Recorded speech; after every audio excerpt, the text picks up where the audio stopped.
ನಮಸ್ಕಾರ ವೀಕ್ಷಕರೇ, 30 minutes 30 news ವಿಶೇಷ ಬುಲೆಟಿನ್ಗೆ ಸ್ವಾಗತ. ನಾನು ಸೌಮ್ಯ ಮಳಲಿ. ಇವತ್ತಿನ ಪ್ರಮುಖ ವಿದ್ಯಮಾನಗಳ 30 ಸುದ್ದಿಯನ್ನು ಒಂದೊಂದಾಗಿ ನೋಡ್ತಾ ಹೋಗೋಣ. ಮೈಸೂರಿನ ಚಾಮುಂಡಿ ಬೆಟ್ಟದ ತಪ್ಪಲಿನಲ್ಲಿ ವಿದ್ಯಾರ್ಥಿನಿ ಮೇಲೆ ಗ್ಯಾಂಗ್ ರೇಪ್ ನಡೆದಿದೆ. ಹೆಲಿಪ್ಯಾಡ್ ಬಳಿ ಇರೋ ವಾಟರ್ ಟ್ಯಾಂಕ್ನ ಗುಡ್ಡದ ಹಳ್ಳಿ ಬಳಿ ಈ ಘಟನೆ ನಡೆದಿದೆ. ಮಹಾರಾಷ್ಟ್ರ ಮೂಲದ ಯುವತಿ ಮೈಸೂರಿನಲ್ಲಿ MBA ವ್ಯಾಸಂಗ ಮಾಡ್ತಾ ಇದ್ದು ನಿನ್ನೆ ಸಂಜೆ ಸ್ನೇಹಿತನ ಜೊತೆ ಕುಳಿತಿದ್ದಾಗ ಸುಮಾರು 5 ಜನ ದುಷ್ಕರ್ಮಿಗಳು ಬಂದು ಅತ್ಯಾಚಾರವೆಸಗಿದ್ದಾರೆ. ಮೈಸೂರಿನ ಖಾಸಗಿ ಆಸ್ಪತ್ರೆಯಲ್ಲಿ ಸಂತ್ರಸ್ತೆಗೆ ಚಿಕಿತ್ಸೆ ಕೊಡಿಸಲಾಗ್ತಾ ಇದೆ. ಅತ್ಯಾಚಾರ ನಡೆದ ಸ್ಥಳಕ್ಕೆ ಮೈಸೂರು ನಗರ ಪೊಲೀಸ್ ಆಯುಕ್ತರು ಸೇರಿ ಪೊಲೀಸರ ತಂಡ ಭೇಟಿ ನೀಡಿ ಪರಿಶೀಲನೆ ನಡೆಸಿದೆ. ಅಲ್ಲದೆ ಸಂತ್ರಸ್ತೆಯಿಂದಲೂ ಮಾಹಿತಿ ಕಲೆ ಹಾಕ್ತಿದ್ದಾರೆ. ಅತ್ಯಾಚಾರ ನಡೆಸಿದವರು ಕೂಲಿ ಕೆಲಸದವರಂತೆ ಇದ್ರು ಅಂತ ವಿದ್ಯಾರ್ಥಿನಿಯ ಸ್ನೇಹಿತ ಹೇಳಿದ್ದಾನೆ. ತನ್ನ ಮೇಲೆ ಹಲ್ಲೆ ನಡೆಸಿ ಬಳಿಕ ವಿದ್ಯಾರ್ಥಿನಿ ಮೇಲೆ ಗ್ಯಾಂಗ್ ರೇಪ್ ನಡೆಸಿದ್ರು ಅಂತ ವಿದ್ಯಾರ್ಥಿನಿಯ ಸ್ನೇಹಿತ ಹೇಳಿದ್ದಾನೆ. ಆರೋಪಿಗಳನ್ನ ಬಂಧಿಸಿ ಕಠಿಣ ಕ್ರಮ ಕೈಗೊಳ್ಳಲು ಸಿಎಂ ಸೂಚನೆ ಕೊಟ್ಟಿದ್ದಾರೆ. ಕೇಸನ್ನು ದಾಖಲೆ ಮಾಡಿ ಕ್ರಮ ತೆಗೆದುಕೋಬೇಕು ಮತ್ತು ವಿದ್ಯಾರ್ಥಿನಿ ಈಗಾಗಲೇ ಆಸ್ಪತ್ರೆಯಲ್ಲಿ ಕೂಡ ಅಡ್ಮಿಟ್ ಆಗಿದ್ದಾಳೆ. ಅದರ ಬಗ್ಗೆ ಎಲ್ಲ ರೀತಿಯ ಆರೋಗ್ಯ ಅವಳ ಸಲುವಾಗಿ ವೈದ್ಯಕೀಯ ಕ್ರಮಗಳನ್ನು ಕೂಡ ತೆಗೆದುಕೋಬೇಕು ಅಂತ ಸೂಚನೆ ಕೊಟ್ಟಿದ್ದೇನೆ.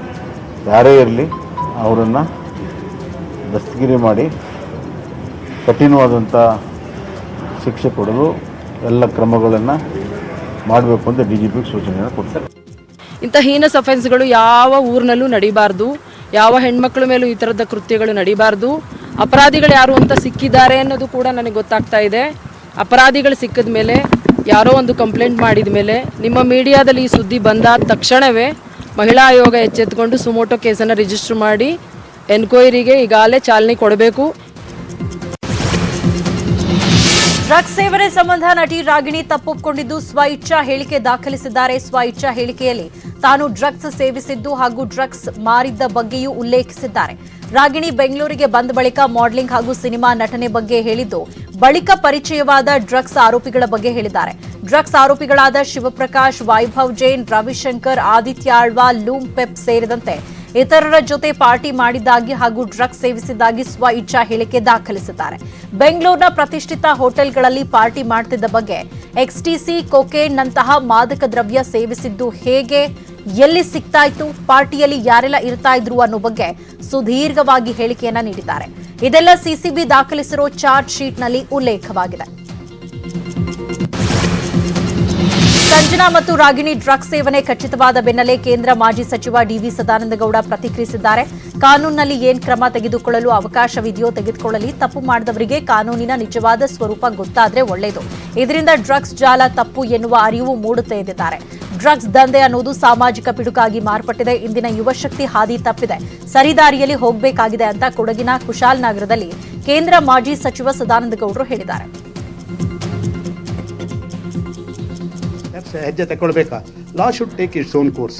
ಯಾಕೆಂತ ಹೇಳಿದ್ರೆ ಅದರಿಂದಾಗಿ ಪಬ್ಲಿಕ್ಕಿಗೆ ಒಂದು ಇದರ ಬಗ್ಗೆ ಅವೇರ್ನೆಸ್ ಆಗಬೇಕು ಮತ್ತು ಈ ಡ್ರಗ್ಸ್ ದಂಧೆಯಲ್ಲಿ ಶಾಮೀಲಾದರೆ ನಮಗೆ ಭವಿಷ್ಯದಲ್ಲಿ ಭಾರಿ ತೊಂದರೆ ಆಗುತ್ತೆ ಅಂತ ಹೇಳುವಂಥ ಒಂದು ಭಾವನೆಗಳು ಬರಬೇಕು. ಈ ಡ್ರಗ್ಸ್ ದಂಧೆಯಲ್ಲಿ ಎಷ್ಟೇ ದೊಡ್ಡವರಾದರೂ ಅವ್ರು ಹೇಗೆ ಹೋಗ್ತಾ ಇದ್ರು, ಹೇಗೆ ಬರ್ತಾ ಇದ್ರು ಅಂತ ತೋರಿಸ್ಕೊಟ್ಟಿದ್ರಿ.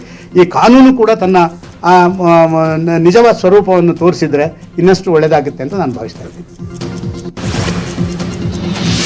ಮೈಸೂರು ಮಹಾನಗರ ಪಾಲಿಕೆಯ ಮೇಯರ್ ಪಟ್ಟ ಕಡೆಗೂ ಬಿಜೆಪಿ ಪಾಲಾಗಿದೆ. ಬಿಜೆಪಿ ಅಭ್ಯರ್ಥಿ ಸುನಂದಾ ಪಾಲನೇತ್ರ 26 ಮತಗಳನ್ನು ಪಡೆದು ಮೇಯರ್ ಆಗಿ ಆಯ್ಕೆಯಾಗಿದ್ದಾರೆ. ಈ ಮೂಲಕ ಮೈಸೂರು ಮಹಾನಗರ ಪಾಲಿಕೆಯಲ್ಲಿ ಬಿಜೆಪಿ ಮೊದಲ ಬಾರಿ ಮೇಯರ್ ಪಟ್ಟ ಅಲಂಕರಿಸಿದೆ.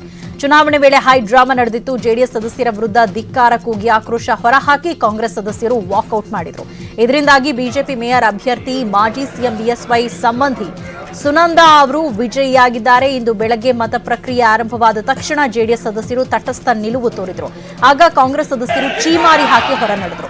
ಈ ಬಾರಿ ಕೂಡ ಮೇಯರ್ ಪಟ್ಟ ತಮಗೆ ಸಿಗಬೇಕೆಂದು ಕಾಂಗ್ರೆಸ್ ಬಿಗಿ ಪಟ್ಟು ಹಿಡಿದಿದ್ದೇ ಕಾಂಗ್ರೆಸ್ ಜೆಡಿಎಸ್ ಮೈತ್ರಿ ಮುಗಿರಿದು ಬೀಳಲು ಕಾರಣವಾಯಿತು. ಇನ್ನು ಮೈಸೂರು ಪಾಲಿಕೆ ಬಿಜೆಪಿ ಪಾಲಾದ ಹಿನ್ನೆಲೆಯಲ್ಲಿ ಸಿಎಂ ಬಸವರಾಜ ಬೊಮ್ಮಾಯಿ ಸುನಂದಾ ಅವರಿಗೆ ಅಭಿನಂದನೆ ಸಲ್ಲಿಸಿದ್ದಾರೆ. ಮಾಜಿ ಸಿಎಂ BSY ಕೂಡ ಟ್ವೀಟ್ ಮಾಡಿ ಅಭಿನಂದಿಸಿದ್ದಾರೆ.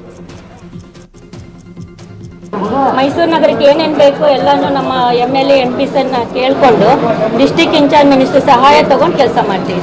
ನಮ್ಮ ಮೈಸೂರಿನ ಜನತೆಗೆ ಹಾಗೂ ನಮ್ಮ ಭಾರತೀಯ ಜನತಾ ಪಾರ್ಟಿಯ ಎಲ್ಲ ನಮ್ಮ ನಾಗರಿಕ ಬಂಧುಗಳಿಗೆ ಮತ್ತೆ ಡಿಸ್ಟಿಕ್ ಇನ್ಚಾರ್ಜ್ ಮಿನಿಸ್ಟ್ರು, ನಮ್ಮ MLAs, MPs, ನಮ್ಮ ನಗರ ಪಾಲಿಕಾ ಸದಸ್ಯರು ಎಲ್ಲರಿಗೂ ನಿಮ್ಮ ಮುಖಾಂತರ ಧನ್ಯವಾದಗಳನ್ನು ಅರ್ಪಿಸ್ತೀವಿ.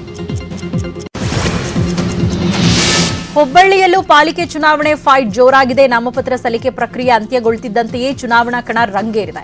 ಬಿಜೆಪಿ ಅಭ್ಯರ್ಥಿ ವಾರ್ಡ್ 47ರಲ್ಲಿ ಬಿಜೆಪಿ ಅಭ್ಯರ್ಥಿ ರೂಪಾ ಶೆಟ್ಟಿ ಪರ ಐಪಿಎಲ್ ಕ್ರಿಕೆಟ್ ಆಟಗಾರ ಶಾದಬ್ ಜಾಗತಿ ಚುನಾವಣಾ ಪ್ರಚಾರವನ್ನ ನಡೆಸಿದ್ರು. ರೂಪಾ ಅವರು ಐಪಿಎಲ್ ಆಟಗಾರರನ್ನ ಕರೆತರುವ ಮೂಲಕ ಗಮನ ಸೆಳೆದಿದ್ದಾರೆ.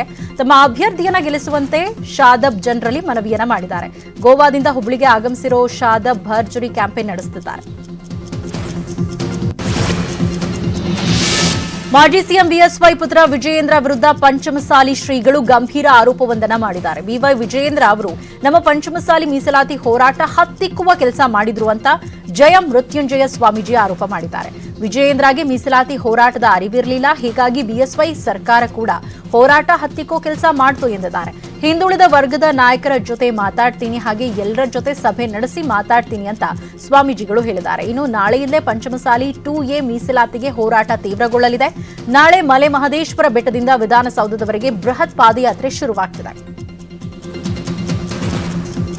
ಇಂದಿನ ಮಾಜಿ ಮುಖ್ಯಮಂತ್ರಿ ಯಡಿಯೂರಪ್ಪನವರಿಗೆ ನಮ್ಮ ಹೋರಾಟದ ಬಗ್ಗೆ ಗಂಭೀರವಾಗಿ ಯಾರೂ ಸಹ ಮಾಹಿತಿ ಕೊಡಲಿಲ್ಲ.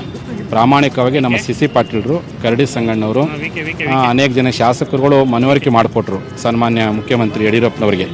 ಆದರೆ ಎಲ್ಲೇ ಒಂದು ಕಡೆ ಅವರ ಸುಪುತ್ರ ವಿಜಯೇಂದ್ರ ಅವರಿಗೆ ತಪ್ಪು ಕಲ್ಪನೆ ಬಂತು. ಪಂಚಮಸಾಲಿ ಒಗ್ಗಟ್ಟಾದರೆ ಒಂದಾದರೆ ಎಲ್ಲೇ ಒಂದು ಕಡೆ ನಮ್ಮ ರಾಜಕೀಯ ಭವಿಷ್ಯ ತೊಂದರೆ ಆಗುತ್ತೆ, ಈ ಹೋರಾಟವನ್ನು ಹತ್ತಿಕ್ಕಬೇಕು ಅಂತೇಳಿ ಬೇರೆ ಬೇರೆ ಪ್ರಯತ್ನವನ್ನು ಮಾಡಿದರು.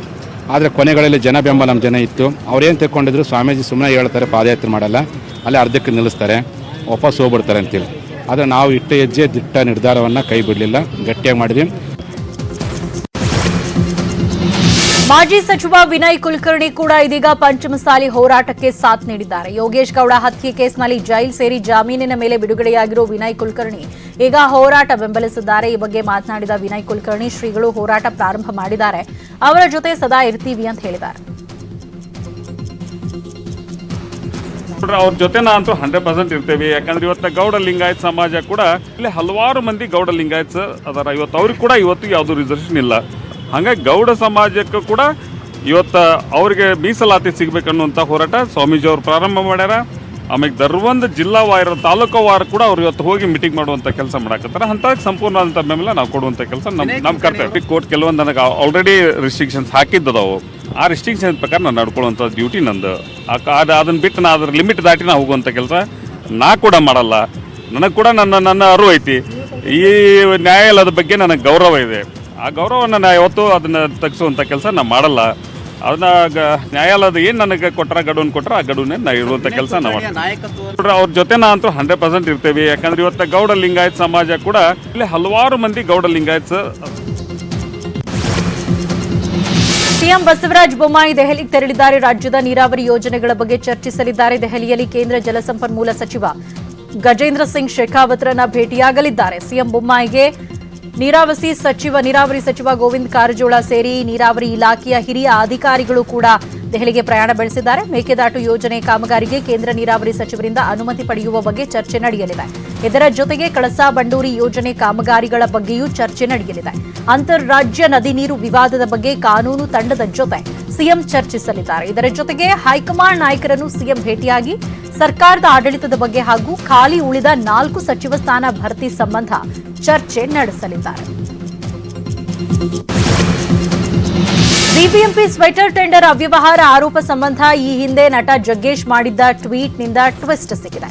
ನನಗೂ ಟೆಂಡರ್ಗೂ ಸಂಬಂಧ ಇಲ್ಲ ಅಂತ ಜಗ್ಗೇಶ್ ಸಹೋದರ ಕೋಮಲ್ ನಿನ್ನೆ ಹೇಳಿದ್ರು. ಆದ್ರೆ ಕೋಮಲ್ ಸ್ವಂತ ವ್ಯವಹಾರದ ಬಗ್ಗೆ ಜಗ್ಗೇಶ್ ಏಪ್ರಿಲ್ 27ರಂದೇ ಟ್ವೀಟ್ ಮಾಡಿದ್ರು. ಸಹೋದರ ಕೋಮಲ್ಗೆ ಸ್ವಾಭಿಮಾನದಿಂದ ಬದುಕಲು ಬಿಡಿ, ಬಿಬಿಎಂಪಿಯಲ್ಲಿ ಸ್ವಂತ ವ್ಯವಹಾರ ಶುರು ಮಾಡಿ ಯಶಸ್ವಿಯಾಗಿದ್ದಾನೆ. ಈಗ ಬಾಕಿ ಬಿಲ್ಗಾಗಿ ಕೆಲ ಲಂಚಬಾಕ ಅಧಿಕಾರಿಗಳು ಅಲೆದಾಡಿಸುತ್ತಿದ್ದಾರೆ ಅಂತ ಟ್ವೀಟ್ ಮಾಡಿದ್ರು. ಜಗ್ಗೇಶ್ ಅಂದು ಮಾಡಿದ್ದ ಟ್ವೀಟ್ ಇದೀಗ ಅನುಮಾನ ಮೂಡಿಸಿದೆ. ಬಿಬಿಎಂಪಿಯಲ್ಲಿ ಟೆಂಡರ್ ಪಡೆದಿಲ್ಲ ಅಂತ ಇರೋ ಕೋಮಲ್ ಮಾಡಿರೋ ವ್ಯವಹಾರವಾದ್ರೂ ಯಾವುದು? ಬಿಬಿಎಂಪಿ ಅಧಿಕಾರಿಗಳು ಕೋಮಲ್ಗೆ ಅವರಿಗಿರುವಂತಹ ಸಂಬಂಧ ಏನು? ಬಾಕಿ ಬಿಲ್ ಬಿಡುಗಡೆ ಹಿಂದೆ ಯಾರಿದ್ದಾರೆ ಅನ್ನೋ ಅನುಮಾನ ಕಾಡ್ತಾ ಇದೆ.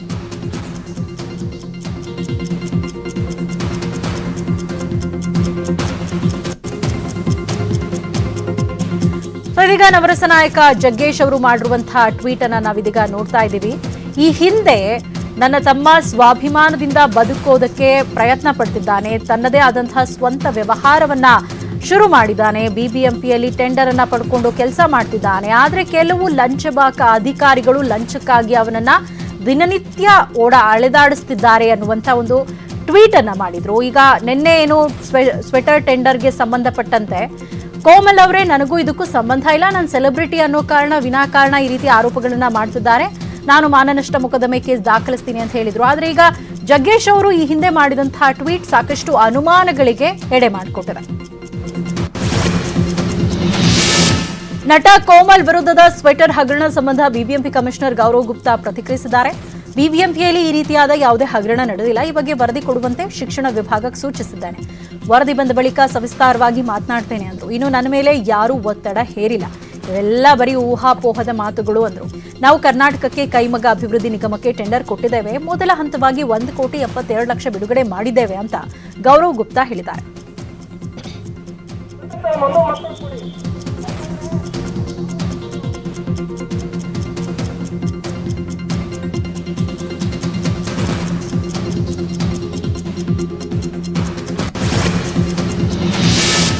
ಇನ್ನು ಬಿಬಿಎಂಪಿ ಸ್ವೆಟರ್